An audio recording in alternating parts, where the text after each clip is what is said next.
103 years since it was born. I had to give a history of this country, and the history is history. History has chapters, painful chapters, wonderful chapters, but it is history. When I said, when Jan van Riebeeck landed in the Western Cape, our problems began, is a historic fact.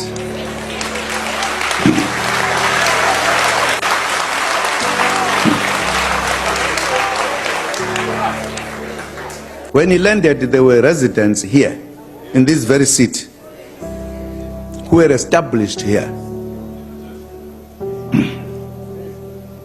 The Cohen son. They were living here, and they welcomed him warmly. And he established himself. They were together. Somewhere, somehow, a tension began. And there were wars that were fought. They were removed here forcefully from their area. Removed. And some of them went deep into the country, north, south, east. And the wars began because after the population arriving in South Africa grew. It is written down, it's not me concocting it. There were 8 major wars that were fought in the Eastern Cape. I didn't write that. We are not counting other small wars. 8 major wars. There was a great track from here when there was a quarrel between the Afrikaners and the British. As a history of this country, there was an establishment of 4 republics, 2 belonging to the British, 2 belonging to the Afrikaners. When all of this was done, the blacks were not consulted. Even the establishment of the republics. The Zulus fought the British, and the major one was at Isandlwana. The Afrikaners fought the Zulus, and Ngombe, what you call the Blood River.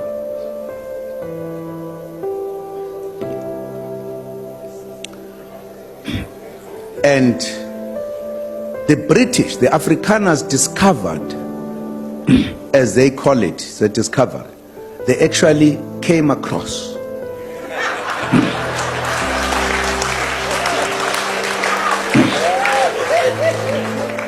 mineral resources. And the British heard this, and they vowed to defeat the Afrikaners. And there was an Anglo-Boer war. As a history of this country. Very bitter war. We all participated on either side. Only now, when we are correcting history, we are calling it a South African war, because we all died in that war. At the end of that war, the English-speaking and the Afrikaners met to negotiate and agreed the 4 republics should be combined, and took very important decisions. Where will the parliament be as part of compromises? It will be in Cape Town.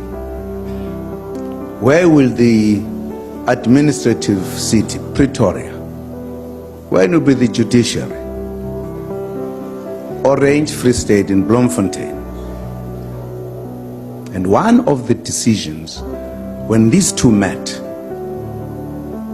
was that you will have, therefore, a union of South Africa.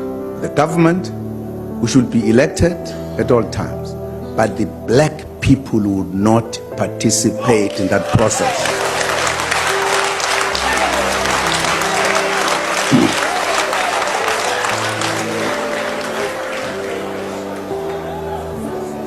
It was that decision. It was that decision that made the black people to make a call to meet in Mangaung in Bloemfontein to discuss what we called the national calamity, that the indigenous people are not to be part of governing this country.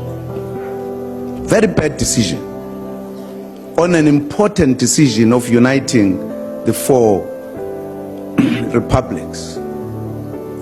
It was that time that we said we are going to fight to liberate ourselves, to be part of government, to participate. You must know, because it was, this country was still under British colonialism fully. There were delegations that went to England to raise the matters. We did not want to fight. We wanted to be part of the process to govern this country. This now are the activities many years after the landing of Jan van Riebeeck, who opened the way for them to be here. They started fighting here, Eastern Cape, Free State, everywhere. There were wars.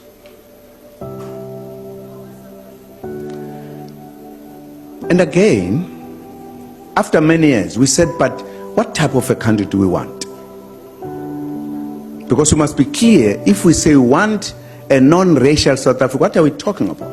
That's why the meeting in 1955, wherein everyone in this South Africa, including government, was invited to say what type of a country do we want. And that's why the Freedom Charter is important, because that's when we molded this country we have today. A democratic, prosperous country.